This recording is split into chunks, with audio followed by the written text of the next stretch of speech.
Hi everybody, எல்லாருக்கும் ஒரு மாலை வணக்கம்.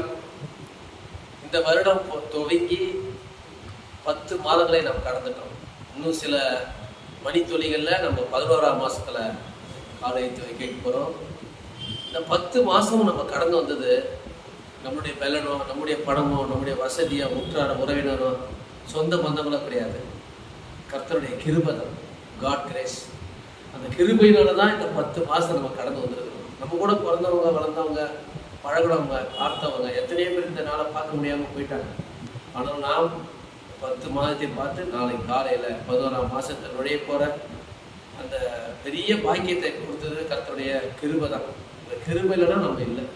ஆகவே இந்த 10 மாதங்களில் உங்களுக்கு இத்தனை பிரச்சனைகள், போராட்டங்கள், எத்தனையோ சோதனைகள்லாம் வந்திருக்கலாம். அவை எல்லாவற்றையும் தேவன் மாற்றி இந்த புதிய மாதத்தில் ஒரு புதிய ஆசீர்வாதத்தை அவங்க தரப்படுறாங்க. ஓகே, அதனால் 10ஆவது மாதத்துக்கு நம்ம பாய் சொல்லி புதிய 11ஆம் மாதத்தை வெல்கம் பண்ணி வர வேண்டும். God bless you. பாய்.